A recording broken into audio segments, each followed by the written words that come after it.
Welcome back to my YouTube channel. My name is Paula Marchiano, and in today's video I'm going to be giving you guys tips on how to get a host family.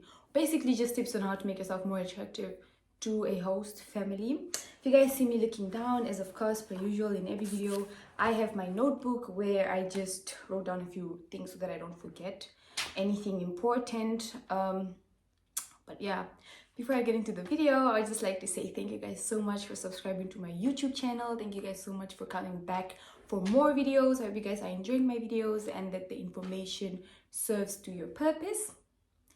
And guys, let's get me, Paula Marchiano, to 1,000 subscribers. Anyways, let's get into the video. So, what do you need? What basically makes you attractive to a host family? These are the things that you need. Number one, you need pictures of yourself. This information is useful for when you guys start the application process. When you guys are on the websites or through the agency, you always need this information, irrelevant of where you're applying through, with the agency or through the websites. You need these things that I'm going to mention now. So, as I said before, pictures of yourself. You need pictures of yourself. Guys, not pictures, the same pictures that you guys post on Instagram where you're looking all juiced up, looking good. No, pictures where you look clean, where you look friendly, where you look kind, where you look like a person. Basically presenting yourself to the family saying, hi, this is me, Paula Marchiano. Like a smiling picture, no selfies of, no, like more of, like basically a picture that they would look at and think, she's a nice girl or he's a nice boy to take care of our son or daughter. That's what you guys need. I'm going to be pasting a picture that I used for my profile somewhere on the screen, maybe here. You guys are going to be seeing a picture that I used for myself. What I use is just so that you guys can have an idea. Then I'll also be pasting a picture that you should not use. So I'm going to also paste like two pictures, a picture of myself somewhere on the screen, what I used on the website and through the agency that I used, and a picture that you should not use, an example picture that you guys should know. Yeah. Then you need pictures with children. I'm going to also paste a picture somewhere on the screen of me, the picture that I used for my application with the children. Guys, try to make the pictures as good as possible, not in regards to good as in you look good, more like where you're like showing yourself being active with the children, playing with the children, doing homework with the children. Like my pictures, I did different activities with the children and I got pictures from the families that I used to babysit for. They took pictures of me while I did the activities, and basically that's what you guys need, pictures with children. Another thing that you guys need is the ability to speak German. That makes you way more attractive for the interview if everything is good and went through, because they're gonna call you and have a conversation with you after the agency accepted you and after the agency found your family. If you guys are going through the agency, if the agency finds your family and they're like, yeah, Paula, this agency, this family is interested in you and they would like to have an interview with you, they would like to have a call with you. They're like, okay, and then you go to the call. It's a video call with the family. The kids are gonna probably be there, or maybe the first call the kids won't be there, but the second call the kids might be there. I don't know how it's gonna go for you guys. For me, it was one call, the whole family was there, and they're gonna speak to you in German.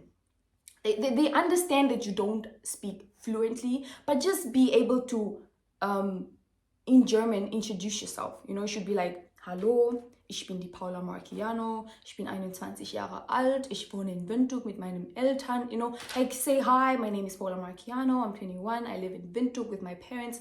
Tell them about yourself, describe yourself, introduce yourself in German. That already gives off a good start for you.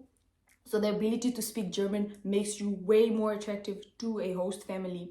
Another important thing that you guys need is a motivation letter to your host family, why you want to be an au pair and why you want to be an au pair specifically for that family, why that family should choose you out of all the thousands of people that are applying, why you are the right fit for their family.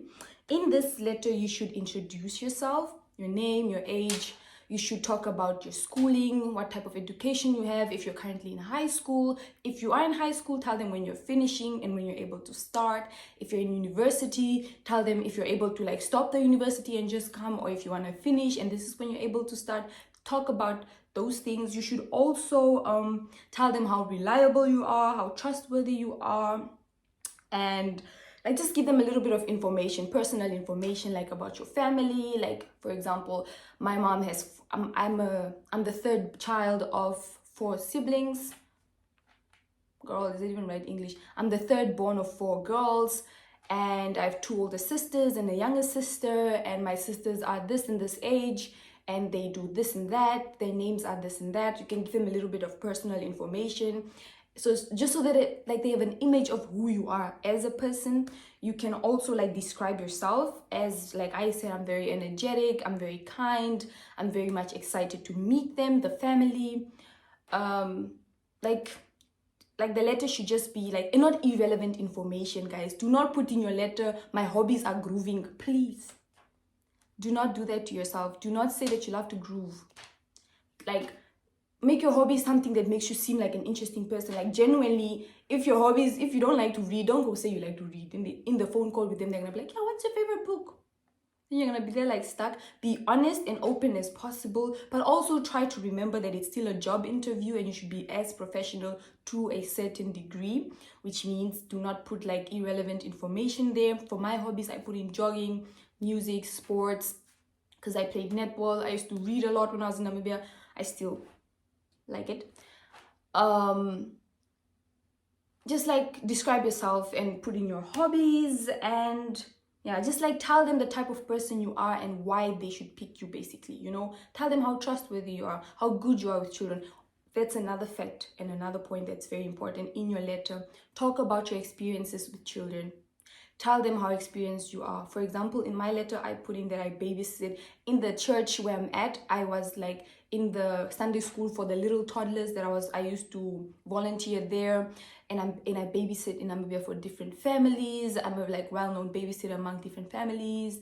And I babysit my cousins, my little siblings, my sister, stuff like that, you know. And don't only put in that you only take care of like your siblings, because like that's a different relationship dynamic than taking care of another person's child that is not like your mother's child.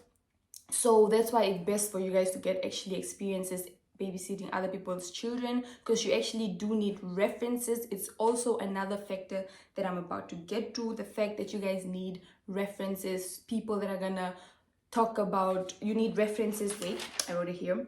You need references that you've taken care of children before. You need references about your character. Basically, 3 different people should describe you as a person, and they should sign that paper where they described you and leave their contact details, just so that they can be contacted to see if they're real people and that they're really describing you honestly, and not just you wrote that description yourself about yourself and you put some fake number. They're gonna call and double check, because at the end of the day, au pairing is a very serious thing. You're taking care of people's children, and these are children and not like a cat or a plant. It's like a human being, and a small human being for that matter. You would also need like your passports. That's another thing. The host family is gonna want to know if you have a passport already. You're gonna need a visa appointment at the German embassy. That's another thing. And I know that only works, the whole visa appointment thing only works if you already have a family, and then that's when you can make an appointment. But the passport is where it comes in more important, that you have a passport, that you're able to apply for a visa. You also need a CV, guys. In your CV, I'm gonna paste somewhere on the screen a picture of my CV and what I had in my CV back then. Guys, your CV shouldn't be some bougie thing where you're looking over accomplished. It should just be basic, simple, and straight to the point. You don't have to put there, I was top achieving student in my class and I went to this university and I got these grades. They don't care about that, you know. They don't. Like in Germany, people don't really sniff that the way they sniff it in Namibia. Your CV should just be, it's important to have a CV when you're applying for something in Germany. It should be straightforward, to the point. I'm going to put a picture of my CV somewhere on the screen, maybe here. On this side of the screen is going to be my CV. Please do not copy my CV, because you're not me. Do not copy any of the things that I put here for you guys to see as examples, please. That's just a little bit weird. I wanted to initially put my motivation letter and how I wrote it. But I'm not gonna do that. Maybe I'm gonna do a different video where we go through the whole motivation letter again. But yeah, and the best thing that you guys can do for yourselves is make your motivation letter in German. My motivation letter was in German, and I couldn't speak German back then. I first wrote it in English. I got down everything from my brain to the paper, what I wanted to say, what I wanted them to know about me. And then I had someone that spoke German fluently. It was a German person, help me write that all in German. So that will benefit you very much if you make your letter in German. And I think I covered everything. Yeah, talking about the motivation letter, your hobbies, talking about your experiences with children, your childcare experiences if you guys are good with children, and basically that's how you make yourself attractive to a host family. And just a quick reminder that everything, you should try to make everything as orderly and organized as possible, because Germans, they work in order, they really do. I hope you guys enjoyed my video. We've come to the end of the video. I hope this information serves your purpose to coming to Germany, and that it was informative and helpful to you guys. And I had a lot of fun making the video. I have a lot of fun making these YouTube videos for you guys. And yeah, if you come to the end of the video, please do not forget to like, comment, subscribe to my YouTube channel, share the link, because I'm sure you're not the only person that wants to come to Germany. I want these videos to get to as many people as possible. I want my channel to reach as many people as possible. Thank you guys so much for all the support that I've been getting. I hope you guys have a good day. Bye.